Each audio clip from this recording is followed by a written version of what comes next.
So magandang araw sa ating lahat and welcome to Talakayan. Today, we delve into a sensitive topic here in the Philippines, which is abortion. So before we dive into that topic, so let's talk about what is abortion. So basically, abortion is the medical procedure or the use of medication which is tend to end the life of not totally born baby or in the fetus. So here with me today are my classmates in ethics, and they will provide their thoughts and their views about this topic using their own theories or using the different theories that Sir Ed discussed. So first, let's hear about Mr. Madrona's point of view or the thoughts of Mr. Madrona about this topic.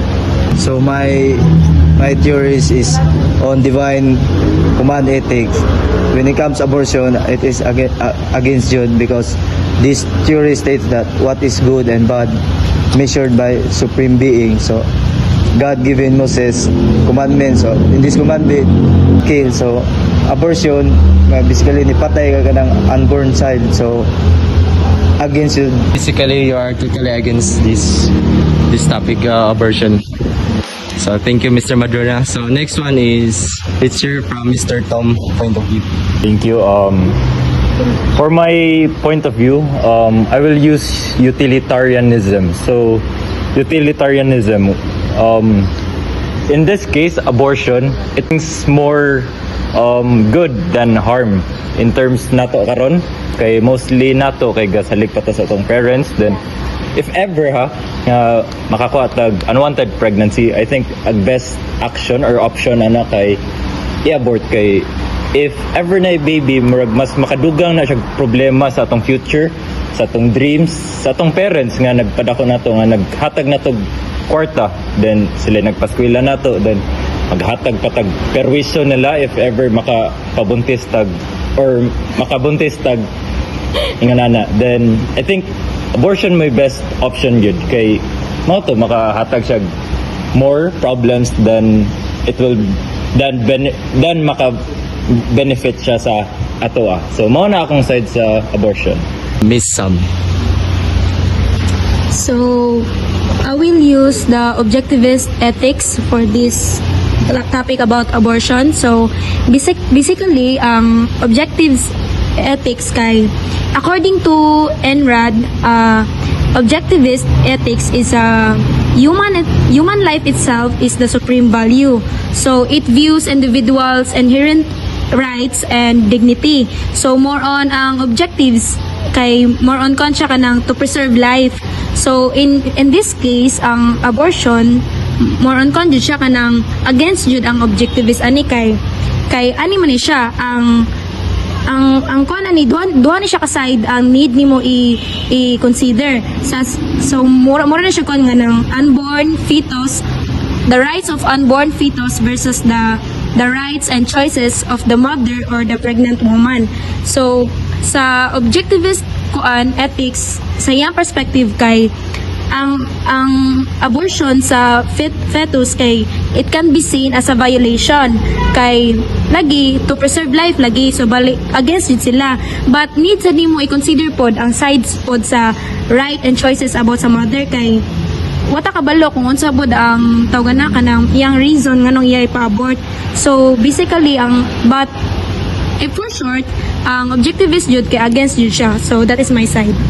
Thank you, Miss Sam. So let's hear from Mr. So, according to John Rawls, the theory of justice, it is to promote a fair society. So, every society should be fair. So, every individual should have a freedom. So, they can do whatever they want. They can do whatever they want in their body and all. So I think John Rawls is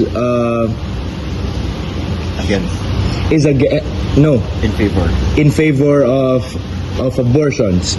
So he Yeah, that's all. My topic is about Spinoza-Menosa, which means interconnectedness with each other to God or nature. With this in mind, I can connect this on abortion in the Philippines since the child has the right to live and all of us have the right to support the child. With this, we are all connected to God or nature. According to natural ethics, mali jud ang mupatay og tao, so dapat i-preserve jud nato ang kinabuhi. Kay about sa abortion, nakapabuntis man ka, so imo na lang jud ng panindigan imong nabuhat. Nya kanang dili na lang ipa-abort ang bata, imo lang buyon kay imo man ang gibuhat. So imo lang jud ng panindigan kung sa may tama. Correct. My theory is situational ethics. So, according to Joseph Fletcher, abortion should not be judged solely based on fixed rules or consequences, but should consider specific situations and selfless love. Imagine a woman facing unplanned pregnancy. Siyempre, maka-consider gid siya og abortion, no?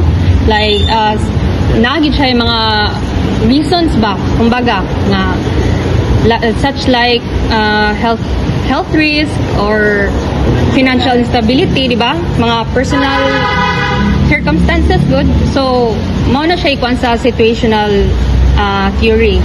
Di siya ingon nga ni disagree, di pa siya ingon nga ni agree. So, mag-base rin siya sa situation. Oo. Depende. Hello everyone. Ang akong theory karon is Buddhist ethics tapos categorical imperative. So sa Buddhist ethics, ang principles niya is compassion, mindfulness, og ikatulo is non-harm. Sa categorical imperative naman is yung universal moral law mo. Okay. So example, naka sa sitwasyon na ang parent dili makasuporta sa anak. So abay ra gyapon ni sa situational ethics na gaagad lang sa sitwasyon. So if dili makasuporta ang anak sa dili makasuporta ang mama sa unborn child. Sa Buddhist ethics, mo support siya kay since if ipadayon nimo ang birth sa child, makakos man na siya og harm sa sa mother, both the mother and the child. Then sa categorical imperative, if kita gid tanan ang if example buros ka di na ka makasuporta sa imong anak tapos wala na kay laing choice but to abort, all of us has the innate nature na di na ako masuporta ng akong anak. If padayonon gyapon ni ako ipanganak akong anak, padayonon gyapon ni nako. Padayonon gyapon ni nako, it means na ako murag magduha na ka ba, di murag harmful ba sa imong child, so murag feel na so mo support gid ta sa ato ang sa abortion without any biases sa religion. Muna ang idea sa kuan, it uses value as not as a means to an end. So if makasuporta ang parent sa unborn baby against na ang Buddhist ethics og sa categorical, since makapromote naman sa Buddhist ethics, makapromote naman na og makapromote naman na og harm sa bata na masuportahan naman nimo unta same as sa categorical imperative, wala may taong naisaktong utok na mapa-abort sa ilang anak Nanay kaya. naikaya. So muna akong point ron, neutral lang ang kuan since wala man nag-topic, wala man nag-discuss ang Buddhist ethics og sa categorical sa abortion. Depende lang gina sa view, depende lang gina sa sitwasyon sa kuan sa imo mo abort baka or dili. As we dive into this topic, abortion, I want to share my theory in terms of the ethical implication of John Rawls. I believe nga an ethical implication sa abortion should be considered through fairness and impartiality. It means that it encourages the protection of women's rights while in considering the potential life of the fetus. So nay duha ka principle nga ga support ani, which is the principle of liberty and the difference principle. So the principle of liberty supports women's rights. So nay freedom ang isa ka babae to choose if naay bang ipa-abort ang fetus or dili. And in the difference principle, it ensures the access to abortion services for the reason nga gi-protektahan ini ang mga poor and marginalized women from further disadvantages. So ayun guys, narinig natin ang iba't ibang opinion ukol dito sa abortion. So para sa akin, ano ako dito 50-50. So magbe-base ako dito sa Filipino ethics. So in Filipino ethics, may tinatawag tayong pagpapahalaga